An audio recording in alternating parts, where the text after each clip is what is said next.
Assalamualaikum warahmatullahi wabarakatuh. Pagi ini Khazanah kembali menyajikan kepada Anda embun-embun ilmu yang terpendam dalam luasnya Khazanah Islam. Mengungkap tentang malaikat seperti membuka tabir alam gaib. Karena para malaikat merupakan makhluk istimewa yang diciptakan Allah yang tak dapat diketahui keberadaannya dengan indera manusia. Maka mengungkap keberadaan makhluk Allah ini tak bisa hanya merujuk pada fakta-fakta ilmiah manusia. Akan tetapi harus merujuk pada informasi-informasi akurat dari Al-Quran dan hadis Nabi SAW. Keberadaan makhluk ini sangat istimewa. Allah Subhanahu wa Ta'ala menciptakan malaikat dari cahaya. Cahaya apa? Tidak dijelaskan rincian tentang hal ini, dan kita tidak dibebani syariat untuk mencari tahu tentang hal itu. Ibunda Aisyah radhiyallahu anha menyampaikan bahwa Rasulullah sallallahu alaihi wasallam bersabda, malaikat diciptakan dari cahaya, jin diciptakan dari api, dan Adam diciptakan dari apa yang telah disifatkan kepada kalian, tanah. Hadis riwayat Muslim. Makhluk yang tidak dianugerahi syahwat, tidak makan dan tidak minum ini tentu saja memiliki kecenderungan yang berbeda dengan kecenderungan manusia dan jin. Kecenderungan para makhluk yang tercipta dari cahaya itu adalah kecenderungan rohani, seperti yang dilakukan oleh para malaikat di sekitar arsy Allah. Mereka bertasbih, memuji Allah Subhanahu wa Ta'ala, memohonkan ampunan untuk orang-orang yang beriman. Mereka berdoa, ya Tuhan kami, rahmat dan ilmu yang ada padamu meliputi segala sesuatu. Maka berilah ampunan kepada orang-orang yang bertobat dan mengikuti jalan agamamu, dan peliharalah mereka dari azab neraka yang menyala-nyala. Al-Quran Surah Ghafir ayat 7. Demikian pula yang dilakukan malaikat-malaikat lain. Hampir saja langit itu pecah dari sebelah atasnya karena kebesaran Allah, dan malaikat-malaikat bertasbih memuji Tuhannya dan memohonkan ampunan untuk orang yang ada di bumi. Ingatlah, sesungguhnya Allah dialah yang maha pengampun, maha penyayang. Al-Quran Surah Asy-Syura ayat 5. Tasbih di sini tidak terbatas pada ucapan, tetapi juga sikap dan perbuatan. Ada di antara mereka yang berdiri dan yang ruku, ada yang sujud, ada yang bertawaf mengelilingi Al-Baitul Ma'mur, ada yang bersolawat untuk Nabi Muhammad SAW, serta ada juga yang terus beristighfar untuk orang-orang mukmin. Itu semua mereka lakukan tanpa jemu dan tanpa henti. Dalam pengabdian itu mereka sangat teratur, bahkan melakukannya dengan bersaf-saf. Dan sesungguhnya kami selalu teratur dalam barisan dalam melaksanakan perintah Allah, dan sungguh kami benar-benar terus bertasbih kepada Allah. Al-Quran Surah As-Saffat ayat 165 hingga 166. Informasi tentang wujud para malaikat ini pun juga terbatas. Dari keterangan hadits Nabi bisa diketahui tak semua alam malaikat dan seluk-beluknya diizinkan Allah untuk diinformasikan oleh Nabi pada umatnya. Hal ini bisa kita lihat dari ungkapan Nabi sendiri saat menyampaikan ukuran fisik malaikat pemikul arsy Allah Subhanahu wa Ta'ala dalam sabdanya, aku diizinkan untuk menceritakan tentang salah satu malaikat Allah pemikul arsy, yaitu antara daun telinga dengan pundaknya sejauh 700 tahun perjalanan. Hadits riwayat Abu Daud. Berdasarkan keterangan dari Nabi SAW ini, jika dihitung dengan perhitungan sekarang, panjang pundaknya malaikat pemikul arsy Allah lebih dari 10 juta kilometer. Padahal panjang bumi hanya sekitar 6 juta kilometer lebih. Artinya, panjang pundak malaikat pemikul arsy sekitar 2 kali panjang bumi. Dengan begitu, lebar badannya bisa mencapai 20 juta kilometer. Belum terhitung lebar lehernya, bisa lebih dari 4 kali panjang bumi. Sulit dibayangkan makhluk sebesar ini wujudnya seperti apa. Salah satu dari pemikul arsy itu adalah Israfil, sang peniup sangkakala. Tahukah Anda besarnya sangkakala itu? Diameternya saja sebesar antara langit dan bumi. Sedangkan jarak langit dan bumi adalah 500 tahun perjalanan dengan kuda yang tercepat. Rasulullah bersabda, "Apakah kalian tahu berapa jarak antara langit dan bumi?" Kami para sahabat menjawab, "Allah dan Rasulnya lah yang lebih mengetahui." Beliau bersabda, "Jarak langit dan bumi adalah perjalanan 500 tahun. Hadis riwayat Abu Daud dan lainnya. Bayangkan betapa agungnya penciptaan malaikat pemikul arsy. Jika postur para malaikat begitu besar dan jumlahnya sangat banyak, tentu membutuhkan tempat yang sangat besar dan luas. Lalu di mana mereka tinggal? Berdasarkan keterangan Al-Quran, kita bisa mengetahui bahwa para malaikat itu tinggal di seluruh lapisan langit. Allah Subhanahu wa Ta'ala berfirman, "Berapapun banyaknya malaikat di langit, syafaat mereka tidak akan berguna sedikit pun, kecuali setelah Allah mengizinkan bagi orang yang Dia kehendaki dan ridhai." Al-Quran Surah An-Najm ayat 26. Saat Nabi SAW mi'raj ke langit didampingi malaikat Jibril alaihissalam, malaikat Jibril meminta izin untuk dibukakan setiap pintu langit dari 7 langit yang diciptakan Allah Subhanahu wa Ta'ala. Hal ini berarti setiap lapisan langit menjadi tempat tinggalnya para malaikat, dan pintu langit pun dijaga oleh makhluk mulia ini. Setelah mencapai langit ke-7 saat mi'raj, Rasulullah SAW bersabda, "Kemudian aku dibawa naik ke Baitul Ma'mur. Setiap hari ada 70.000 malaikat yang masuk ke sana. Setelah keluar dari sana, mereka tidak kembali lagi." Hadis riwayat Bukhari dan Muslim. Baitul Ma'mur adalah tempat para malaikat bertawaf di langit. Ia seperti Ka'bah untuk tawaf manusia di bumi. Mengutip pemaparan Ibnu As-Sakir, Ibnu Katsir menyebutkan, pada suatu hari Rasulullah SAW bersabda kepada para sahabatnya, "Langit bergemuruh dan ia berhak untuk bergemuruh. Tak satu pun tempat berpijak di langit, kecuali di atasnya ada malaikat yang sedang ruku atau sujud." Kemudian Rasulullah SAW membaca ayat, "Tiada seorang pun di antara kami malaikat, melainkan memiliki kedudukan tertentu. Sesungguhnya kami benar-benar bersaf-saf dalam menunaikan perintah Allah.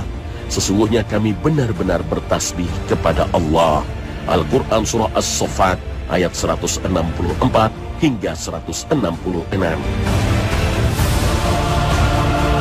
Dari tempat yang tinggi inilah para malaikat turun ke berbagai belahan bumi dalam berbagai kesempatan. Turun dan naiknya para malaikat inilah yang disebut dengan nuzul, uruj, atau su'ud, yang berarti turun dan naik. Allah Subhanahu wa Ta'ala berfirman, "Pada malam itu, malaikat-malaikat dan malaikat Jibril turun dengan izin Tuhannya untuk mengatur segala urusan." Al-Quran Surah Al-Qadr ayat 4. Pada malam Lailatul Qadar, malam kemuliaan, para malaikat turun dipimpin oleh Jibril Al-Amin dari langit menuju hamba-hamba Allah yang sedang melaksanakan sholat. Mereka datang memberikan berkah, kabar gembira, dan kebaikan kepada para hamba Allah yang beribadah.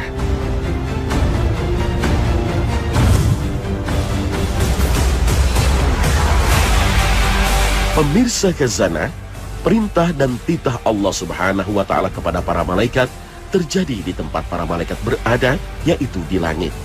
Langit yang disebut Allah Subhanahu wa Ta'ala berlapis 7, tak ada yang bisa memasuki areal dan wilayah khusus ini kecuali mendapat izin dari Allah Subhanahu wa Ta'ala. Namun ada makhluk lain yang memiliki kemampuan bergerak seperti malaikat, yaitu para jin dan setan. Beberapa riwayat menyebutkan dahulu sebelum diutus Nabi Muhammad SAW, jin dan setan dengan mudah naik ke langit dengan bebas untuk mencuri-curi dengar pembicaraan para malaikat. Perbincangan para malaikat tentang informasi perintah Allah Subhanahu wa Ta'ala kepada mereka. Itulah informasi yang dicuri jin. Lalu disampaikanlah informasi itu pada para dukun dan tukang ramal di bumi. Oleh karena itu, perdukunan pada masa sebelum Nabi Muhammad SAW sangatlah populer, selalu mendapat tempat yang mulia di masyarakat. Namun setelah Muhammad SAW diutus Allah sebagai Rasul, para jin itu kaget karena mendapati langit telah dijaga ketat oleh barisan para malaikat. Setiap kali mereka mencoba melintasi langit, para malaikat melempari bola api. sehingga membuat mereka banyak yang binasa. Hal ini diakui oleh para setan dan jin seperti yang difirmankan Allah Subhanahu wa Ta'ala. Dan sesungguhnya kami dahulu dapat menduduki beberapa tempat di langit itu untuk mendengar-dengarkan berita-beritanya. Tetapi sekarang barang siapa yang mencoba mendengar-dengarkan seperti itu, tentu akan menjumpai panah api yang mengintai untuk membakarnya. Dan sesungguhnya kami tidak mengetahui dengan adanya penjagaan itu, apakah keburukan yang dikehendaki bagi orang yang di bumi, ataukah Tuhan mereka menghendaki kebaikan bagi mereka. Al-Quran Surah Al-Jin ayat 9 hingga 10. Lalu apa yang diperbincangkan para malaikat dengan sesamanya di langit sehingga menarik minat para jin dan setan? Dan bagaimana pula cara jin dan setan mencuri dengar pembicaraan para malaikat di langit? Rasul Shallallahu Alaihi Wasallam menginformasikan pada kita dalam sabdanya, apabila Allah Subhanahu Wa Ta'ala menetapkan suatu ketetapan, para malaikat merendahkan sayap mereka, bertanda tunduk pada ketetapannya, bagaikan rantai yang menyentuh batu yang halus, serta takut kepadanya. Maka apabila ketakutan mereka telah reda, sebagian mereka bertanya kepada sebagian yang lain, apa yang disampaikan Tuhan? Maka yang ini menjawab kepada yang bertanya. Ketika itu para jin yang mencuri-curi pendengaran dalam keadaan seperti ini, perawi hadis itu menunjukkan tangan kanannya dengan merenggangkan jari-jarinya satu di atas yang lain. Ketika itu boleh jadi yang mencuri pendengaran terkena semburan api sehingga membakarnya. Dan boleh jadi pula ia luput dari semburannya sehingga ia menyampaikan kepada jin yang ada di bawahnya, dan akhirnya sampai ke bumi dan diterima oleh tukang sihir, lalu ia berbohong 100 kebohongan dan ia percaya. Hadis riwayat Bukhari.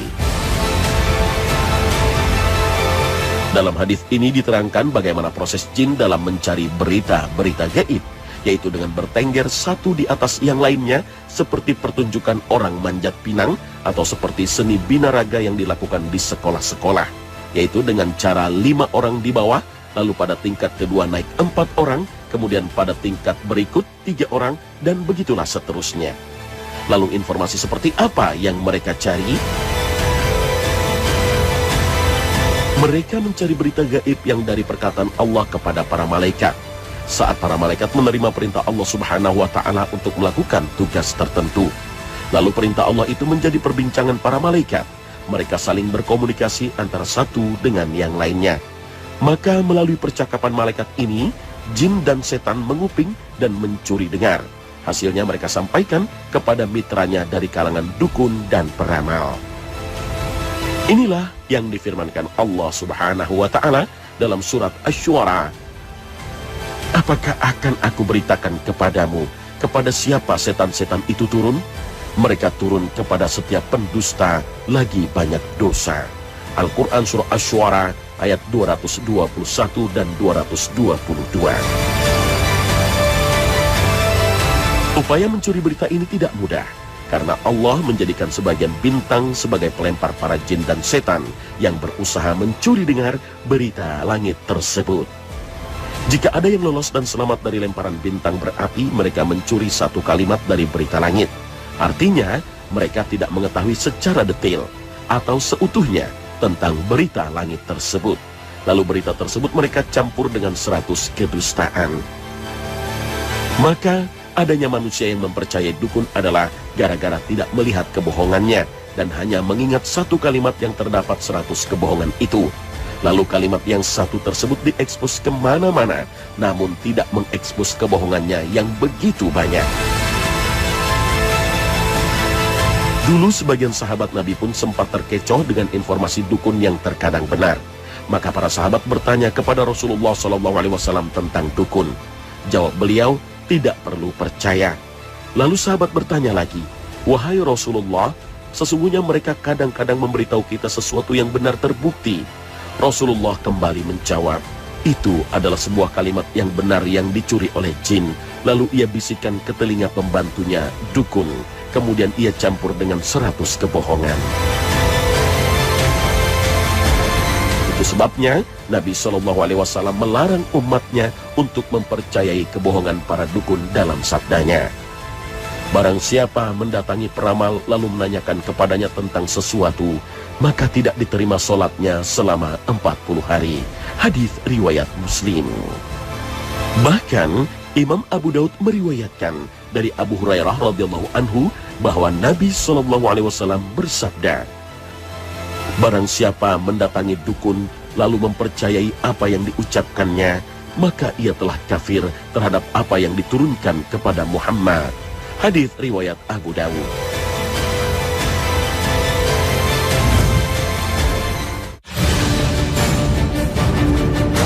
Pemirsa Khazanah, langit yang setiap hari kita pandang sesungguhnya menyimpan banyak misteri. Apa yang belum berhasil diungkap oleh manusia sesungguhnya masih jauh lebih banyak daripada yang sudah berhasil dicapai. Berbagai penelitian, riset justru semakin menegaskan keterbatasan manusia. Setiap manusia berhasil mengungkap sesuatu yang baru, saat itu juga mereka berhadapan dengan misteri baru. Maka disinilah Islam menuntun manusia, jika berhadapan dengan hal-hal gaib yang manusia buta informasi tentangnya, maka hanya wahyulah satu-satunya kebenaran yang bisa diandalkan. Baik wahyu Allah berupa Al-Quran, atau yang disampaikan melalui lisan dan kalimat nabinya, Al-Hadith. Salah satu informasi langit yang dikabarkan kepada manusia adalah Lauh Mahfuz, pusat data yang paling terjaga keamanan dan kerahasiaannya, termasuk dari para malaikat dan para nabi yang dekat sekalipun. Pusat data yang menyimpan segala sesuatu tentang informasi bumi dan langit, jauh sebelum keduanya diciptakan. Lauh Mahfuz berkaitan dengan takdir Allah untuk setiap dan semua makhluk. Sebelum Allah Azza wa Jalla menciptakan semua makhluk, Allah sudah mengetahui apa yang akan dilakukan oleh setiap makhluk. Kemudian pada masa 50.000 tahun sebelum Allah menciptakan langit dan bumi, Allah menciptakan qalam atau pena. Lalu diperintahkannya qalam untuk menulis semua takdir. Hal ini dapat kita pahami dari kedua hadis berikut ini. Allah menulis takdir pada makhluk 50.000 tahun sebelum diciptakannya semua langit dan bumi. Hadis riwayat Muslim. Yang pertama yang diciptakan oleh Allah adalah pena. Allah berfirman, tulislah. Pena menjawab, apa yang aku tulis? Allah berfirman, tulislah takdir yang telah terjadi dan akan terjadi selamanya. Hadis riwayat Tirmizi. Hal ini juga telah Allah terangkan di dalam Al-Quran. Tiada suatu bencana pun yang menimpa di bumi dan tidak pula pada dirimu sendiri, melainkan telah tertulis dalam kitab Lauh Mahfuz sebelum kami menciptakannya. Sesungguhnya Allah mengetahuinya, apa saja yang ada di langit dan di bumi. Bahwasanya yang demikian itu terdapat dalam sebuah kitab Lauh Mahfuz. Sesungguhnya yang demikian itu amat mudah bagi Allah. Al-Quran Surah Al-Hajj ayat 70. Pada saat itu hanya ada Allah dan tidak ada apapun sebelumnya. Singgasananya di atas air, menulis semuanya dan menciptakan langit dan bumi. Hadis riwayat Bukhari. Menurut Ibnu Hajar yang memberi penjelasan hadis Bukhari ini, Allah menulis semuanya di Lauh Mahfuz. Secara bahasa, Lauh Mahfuz terdiri dari dua kata, lauh dan mahfuz. Lauh pada masa dahulu dikenal sebagai sebuah bidang papan atau tulang yang biasa digunakan untuk menuliskan sesuatu. Papan dan tulang itu hanya disebut lauh jika sudah ditulisi. Sedangkan qalam adalah alat tulis atau pena. Dulu biasanya dalam qalam berupa bulu unggas yang dipakai untuk menulis, setelah sebelumnya dicelupkan ke tinta terlebih dahulu. Atau bisa juga berupa sebatang ranting atau kayu yang diruncingkan untuk menggores lauh. Sedangkan mahfuz berarti terjaga. Sebagian ulama mengartikannya terjaga dari penambahan dan pengurangan. Sebagian lain memaknai terlindungi dari intervensi setan. Tentang lauh mahfuz dan pena yang telah menulisnya ada sebuah riwayat dari Ibnu Abbas. Beliau berkata, sesungguhnya Allah menciptakan lauh mahfuz dari mutiara putih. Kedua sampulnya dari permata yakut merah. Bagian atasnya terkait dengan Al-Arsh atau singgasana Allah. Panjangnya seperti jarak langit dan bumi. dan lebarnya seperti jarak antara timur dan barat. Sedangkan alat tulisnya atau yang disebut juga kolamnya berupa cahaya dan tulisannya juga cahaya. Dalam sehari Allah melihatnya sebanyak 360 kali, dan setiap itu Allah Ta'ala memberi kehidupan dan mencabut nyawa, menciptakan dan memberi makan, meninggikan dan merendahkan, dan melakukan apa yang dikehendakinya. Setiap catatan takdir yang ada di Lauh Mahfuz akan dititahkan Allah melalui malaikat. Hingga setelah perintah Allah terucap, maka para malaikat memperbincangkan perintah itu satu sama lain. Isi perbincangan inilah yang selalu diincar para jin untuk diinformasikan pada mitranya, para dukun di bumi. Dengan begitu, Allah Subhanahu wa Ta'ala tak pernah lalai, apalagi tertidur. Setiap waktu terus mengurus Rasul Shallallahu Alaihi Wasallam bersabda, kunci perkara gaib itu ada 5. Tidak ada seorang pun yang mengetahuinya melainkan Allah Ta'ala. Tidak ada seorang pun yang mengetahui apa yang akan terjadi esok selain Allah Ta'ala. Dan tidak ada seorang pun mengetahui apa yang ada di dalam kandungan selain Allah Ta'ala. Dan tidak ada seorang pun yang mengetahui kapan terjadinya hari kiamat selain Allah Ta'ala. Dan tidak ada seorang pun yang mengetahui di bumi mana dia akan mati selain Allah Ta'ala. Dan tidak seorang pun yang mengetahui kapan hujan akan turun selain Allah Ta'ala. Hadis riwayat Bukhari dan Ahmad. Nah, pemirsa Khazanah, sampai di sini perjumpaan kita hari ini. Terima kasih atas perhatian Anda. Wassalamualaikum warahmatullahi wabarakatuh.